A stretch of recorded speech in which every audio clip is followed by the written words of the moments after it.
Before we move on, I'll just like to show this little picture. It's a big day. It's a red letter day in Indian sports, especially badminton. Chirag Shetty and Satvik Sairaj Rankireddy with coach Pullela Gopichand after beating top seeds from Indonesia to clinch the Korea Open badminton.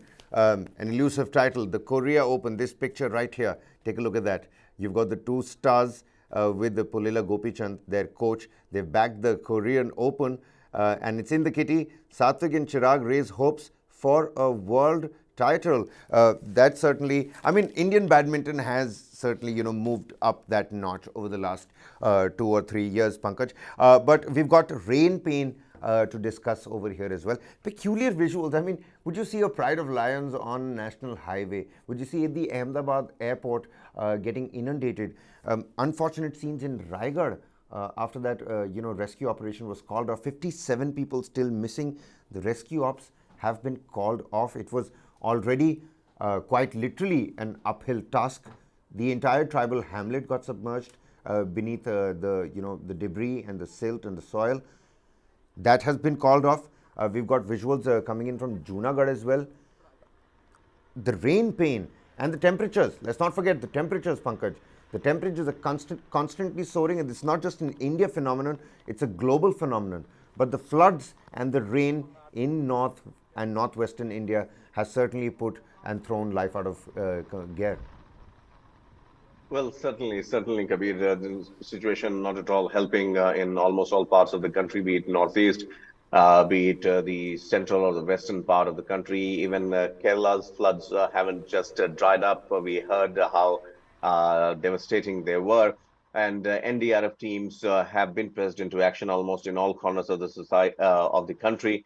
Maharashtra, especially Raigad, Ratnagiri, all these areas, which unfortunately not just are witnessing landslides, but also, that unfortunate transformer blast, which was accelerated by excessive rain, which claimed 18 to 19 lives. That's unfortunate. There are so many things, Kabir, if you scout through, the local newspapers, which generally doesn't get mentioned in national newspapers or national television or social media news portals, is the road accidents.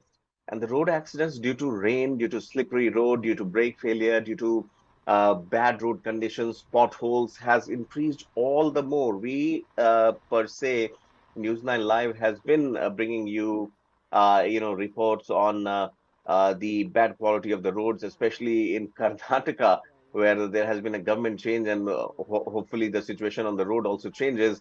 But this situation has become very much common, especially in the highways also. So one aspect is that which I wanted to draw the attention towards. And secondly, uh, for the administration, be it Gujarat, from where the Prime Minister Modi comes. Obviously, whenever you mention Gujarat, there is a special sentiment attached to it, and responsibility also. So the naysayers, the critics would always point to the fact that Gujarat airport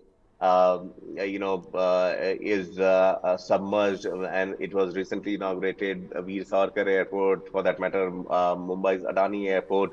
All of them, have witnessed the wrath of nature. Only two points come to my mind, Kabir. Either the rains were too bad or the infrastructure was too weak. Whichever is the case, they should have, set up a probe and decide, because such rains we haven't seen for a long time. But a newly I mean, constructed structure, I don't know how it is falling into Pankaj, shambles. I'm not sticking my neck out here and vouching for our infrastructure, but it seems like it was a record rainfall. 5 people died in Saurashtra as well. Red alert in some areas for at least 2 more days. This coming in from Rajkot in Ahmedabad.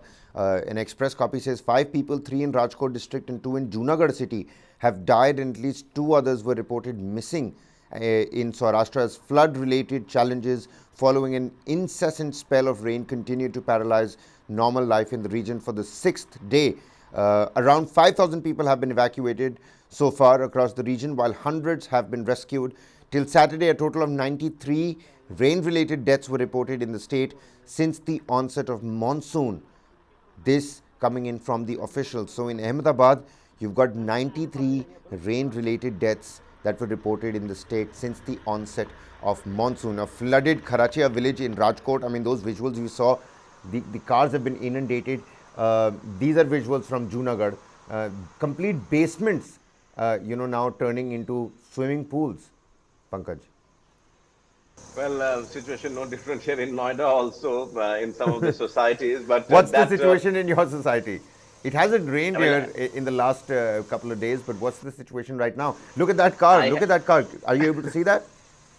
the problem is, Kabir, our viewers would also agree to this, that if your car is stuck in such a situation where this person's car is, as of now, this one, whether or not you will get insurance, that's one cause of worry, because again, flood is a natural calamity, wrath of God. So whether the insurance would cover it or not is a big concern, because at this height the engine clearly is submerged in water, and if the engine seizes, the car is written off. Either you change the engine, changing the engine means changing the whole car then. So whether the insurance companies would come out for your help or not is a dicey picture. But yes, as far as let me mention that Noida, not that Noida or for that matter Delhi NCR region is the reflection of what is happening around the country. But yes, talking about the infrastructure vis-a-vis Delhi and Gurgaon, which are the two regions which normally things are compared with, Noida has fared better, I would say. We haven't seen that much of water logging. By the side of the road, yes, maybe that was because of the clogged drain. But as far as a general aspect of waterlogging is concerned, that's not very What much about the there. Yamuna, Second, Pankaj? What about the Yamuna? There's a I flood was threat that looms again. Yamuna is flowing more than 1 meter above the danger mark yet again. Yes, last evening only, Kabir, you're right. It crossed danger mark, and the Doog Kshetra, the catchment areas, which obviously Yamuna coming through, Delhi's side, and obviously crisscrossing Noida and then going up to Faridabad. Yes, the low-lying areas, people have been evacuated from there. There are families, one wonders, when we talk about what is happening in Gurgaon, what is happening in Noida. Let me make it clear for the viewers who are not in Delhi or NCR region.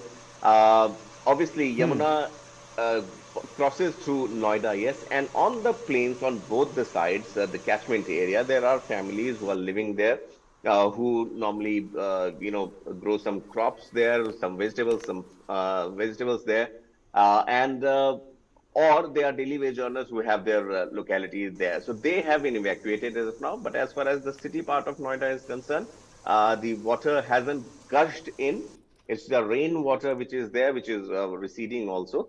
But as far as the flood water is concerned from Yamuna, hasn't come up to the city heights and city levels. You know what they say, Pankaj? Once you release any sort of, water, any lakhs of, amount of water, be it lakhs of cusecs or any little small amount, it takes about 48 hours plus for it to really make it to Yamuna and start affecting lives and livelihood.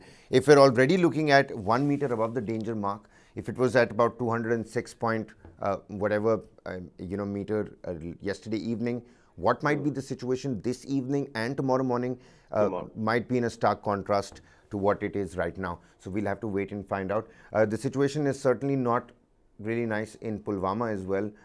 Rain pain across the country, even as a heat wave that we're witnessing across the planet.